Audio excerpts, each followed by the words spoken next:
ये एक बड़ा अच्छा सा क्वेश्चन है और अक्सर करके बच्चे इसमें कंफ्यूज हो सकते हैं। प्रेपोजिशन प्लस में वर्ब पे बेस्ड क्वेश्चन है, तो बढ़िया क्वेश्चन है। एक बार इसको देखते हैं। एक बार आप खुद से पढ़िएगा सेंटेंस को और कोशिश कीजिए कि आप इसको डिकोड कर पाएं और क्या इसमें एरर है वो निकाल पाएं।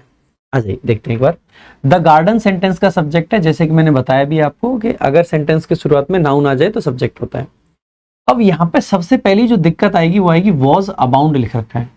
मेरे भाई ये जो अबाउंड शब्द होता है ना आपका, अबाउंड, ठीक है, ये आपकी एक वर्ब होती है। क्या होती है? वर्ब होती है। और साथ ही साथ में ये भी पता होना चाहिए आपको कि ये इंट्रांजिटिव वर्ब होती है। कैसी वर्ब होती है? इंट्रांजिटिव, ठीक है। इंट्रांजिटिव वर्ब है, इसका मतलब इसको हम पैसिव में नहीं लिख सकते। इंट्रांजिटिव वर्ब मतलब no passive, passive not possible. ठीक बात है सर। आ जाते हैं पहले क्वेश्चन की तरफ।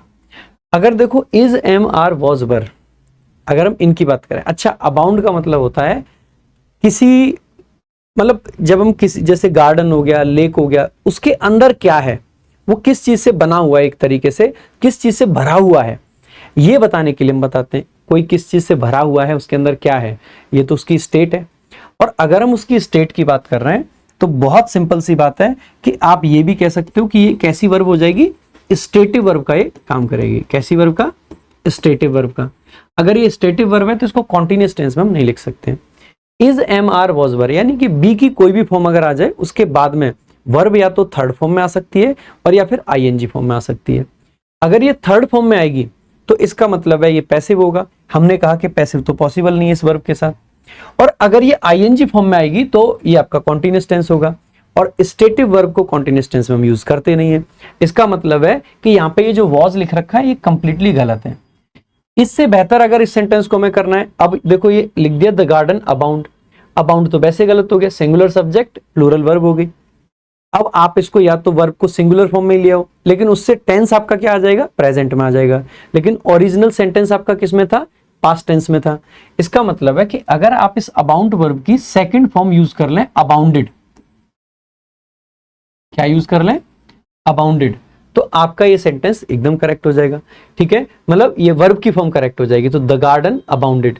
और किस चीज में अबाउंडेड था भाई? तो आपको ध्यान रखना है दो प्रेपोजिशन आपकी अबाउंड के साथ में पॉसिबल होती हैं, या तो इन लगा सकते हैं या विथ लगा सकते हैं। ऑलमोस्ट सेम मीनिंग होता है, ज्यादा मीनिंग के डिफरेंस पे ना जाएं, उससे आपको एग्जाम में कोई फायदा नहीं होने वाला है।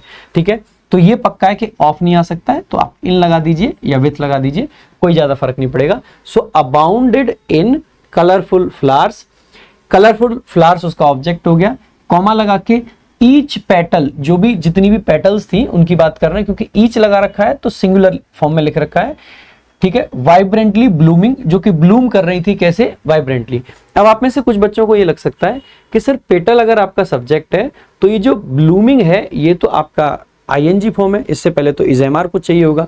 मैं कहूंगा रुकिए, एक पार्टिसिपल का भी कॉन्सेप्ट होता है कि अगर पेटल आपका क्या है मेरे भाई?